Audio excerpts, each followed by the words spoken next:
और मंदिर वहीं बनाएंगे। श्री आडवाणी जी से अपील करना चाहता हूं, अपनी यात्रा को स्थगित कर दें।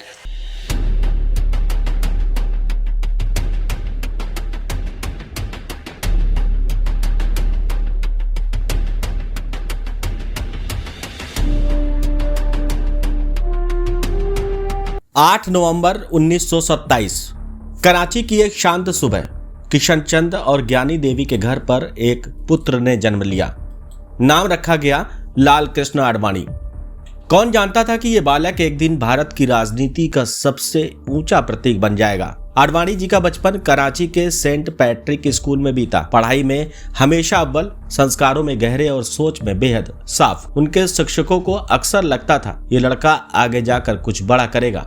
14 वर्ष की उम्र में उन्होंने राष्ट्रीय स्वयंसेवक संघ यानी कि RSS का दामन थामा। यहीं से उनके भीतर राष्ट्र के लिए कुछ करने की आग जल गई। वे स्वयं सेवक के प्रचारक बने और जीवन का हर क्षण भारत के नाम कर दिया। 1947 देश स्वतंत्र हुआ, पर आडवाणी जी के जीवन में बिछोह का दौर आया। सिंध से लाखों लोग भारत की ओर पलायन कर रहे थे। 12 सितंबर 1947 को उन्होंने भी अपने परिवार संग कराची से निकलकर दिल्ली का रुख किया। पीछे छूट गई मिट्टी, पर मन में एक ही संकल्प था, अगर इतिहास ने हमें बांटा है तो हमें ही इस देश को फिर से जोड़ना होगा। भारत आकर उन्होंने राजस्थान को अपनी कर्म भूमि बनाया। अलवर, भरतपुर, कोटा, बूंदी और झगलावाड़ हर जगह उन्होंने RSS के संगठन को खड़ा किया। फिर आए दिल्ली, जहां अटल बिहारी वाजपेयी जैसे नेताओं के साथ उन्होंने भारतीय जनसंघ की नींव मजबूत की। 1950 के दशक में उन्होंने पत्रकारिता भी शुरू की। ऑर्गेनाइजर साप्ताहिक के सह संपादक बने, जहां से उन्होंने राजनीति की गहराइयों को समझा। यही अनुभव आगे चलकर उन्हें एक विचारवान, अनुशासित और प्रखर नेता बनाता गया। 1967 में वे दिल्ली मेट्रोपॉलिटन काउंसिल के अध्यक्ष बने। यहीं से शुरू हुई उनकी सक्रिय राजनीति। 1970 में वे राज्यसभा पहुंचे और 1973 में भारतीय जनसंघ के अध्यक्ष बने। लेकिन असली परीक्षा तब आई जब 1975 में आपातकाल लगा। बेंगलोर में उन्हें गिरफ्तार कर जेल भेजा गया। जेल की अंधेरी कोठरी में भी उन्होंने वही लिखा, मुझे कैद किया जा सकता है, मेरे विचारों को नहीं। 1977 इंदिरा गांधी की हार के बाद जनता पार्टी की सरकार बनी। अटल जी विदेश मंत्री बने और आडवाणी जी बने सूचना और प्रसारण मंत्री। उन्होंने पत्रकारिता के अपने अनुभव से मीडिया को आजादी दी। प्रसार भारती जैसी संस्था की कल्पना की, क्योंकि वे मानते थे कि लोकतंत्र में मीडिया का स्वतंत्र रहना जरूरी है। जनता पार्टी का पतन हुआ और 1980 में नई पार्टी बनी भारतीय जनता पार्टी। अटल जी अध्यक्ष बने, आडवाणी महासचिव। लेकिन 1984 में जब पार्टी को केवल 2 सीटें मिली, तब किसी ने सोचा नहीं था कि यह वही पार्टी है जो एक दिन देश की सबसे बड़ी ताकत बनेगी। 1986 में आडवाणी जी अध्यक्ष बने।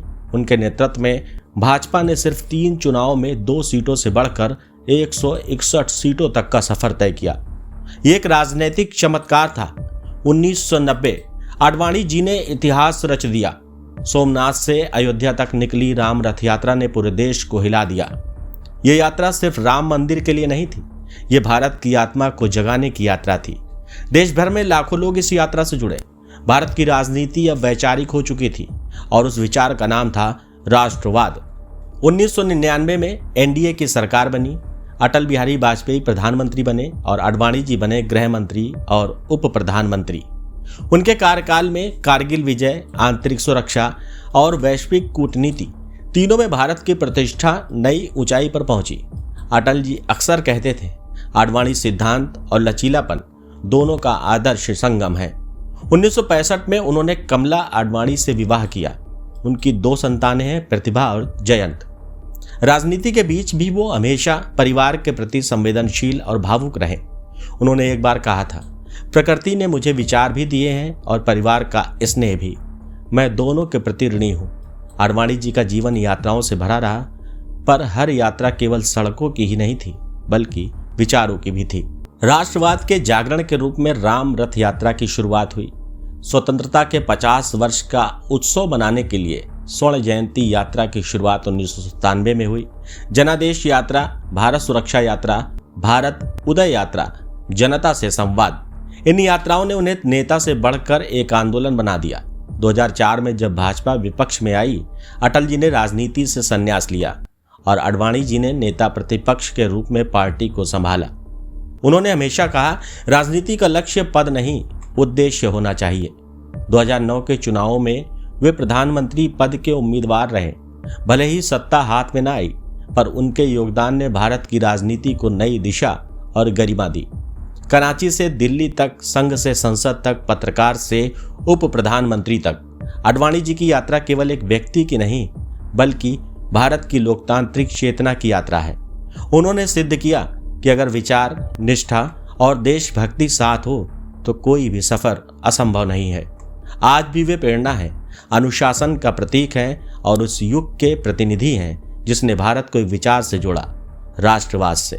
एक विचारक, एक कर्मयोगी और एक ऐसा रथ सवार जिसने भारत की आत्मा को जगा दिया।